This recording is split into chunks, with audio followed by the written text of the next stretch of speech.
குறிப்பா சொல்லணும்னா, அவங்க ஒரு படம் கூட சேர்ந்து நடிக்க இருந்தாங்க. பட் அது அப்புறம் ஆமா. கைவிடப்பட்டது. அத அது பத்திலாம் ஏங்க சொன்னாரு. கைவிடப்பட்டது? அத்தைக்கு அவர் நெய்பர் மட்டும் இல்ல, நல்ல அ. நண்பரா இருந்திருக்காரு. அப்படியா? திரையுலக காலத்திலேருந்து 19 ஐ திங்க் சம் 70ஸ்லேருந்து அவங்க அ. 2 பேருக்கும் நல்ல பரிச்சயம் உண்டு.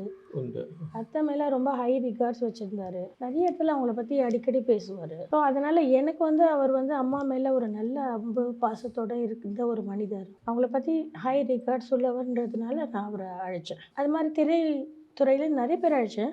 இப்ப ம். நெறைய பேரால அன்னைக்கு வந்து ரொம்ப ஷார்ட் டைம்ல எல்லாம் பண்ணதால வர முடியல. நீங்க அவர அழைச்சபோது ஏதாவது என்ன சொன்னாரு உங்கள்ட்ட அவரு? என்ன நெறைய பேசினாரு? அத்தைய பத்தி பேசினாரு. அவருக்கு ரொம்ப சந்தோஷமா இருந்தது அவரோட ம். இன்டராக்ஷன்லாம். ஓகே. அத்தைய பத்தி நெறைய பேசினாரு. அவங்க 2 பேரோட இன்டராக்ஷன்ஸ் எப்படி இருக்கும்? ம். அதெல்லாம் நெறைய பேசினாரு. Okay, okay, okay. குறிப்பா சொல்லணும்னா, அவங்க ஒரு படம் கூட சேர்ந்து நடிக்க இருந்தாங்க. பட் அது அப்புறம் ஆமா. கைவிடப்பட்டது. அத அது பத்திலாம் ஏங்க சொன்னாரு. கைவிடப்பட்டது? அது ஆக்சுவலா ஆமா. என் டெப்த் அதுல முடியாது. ஏன்னா அத்தையும் அந்த டைம்ல நடிக்கல. அவங்க சினிமாலேருந்து இப்ப விலகிட்டாங்க. இந்த சூரியகாந்துக்குலாம் வாய்ப்பு அப்புறம் சொல்றீங்க இதுல. இது ரொம்ப லேட் இது. ம். This was late 70s. சரி. அந்த டைம்ல அவங்க ஆக்ட் பண்ணல. Okay, okay, okay. ஸோ அவங்க வந்து அப்போ திரைப்பட வாய்ப்ப வேணான்னு சொல்லிட்டாங்க. சரி, சரி, சரி. அவங்களுக்கு ஒரு கம்பேக் பண்ற ஐடியா அப்போ ம். இல்ல. இல்ல. முழுமையா இல்ல. ம். கரெக்ட்டா சொன்னா முழுமையா இல்லன்னு தான் ம். சொல்லணும்.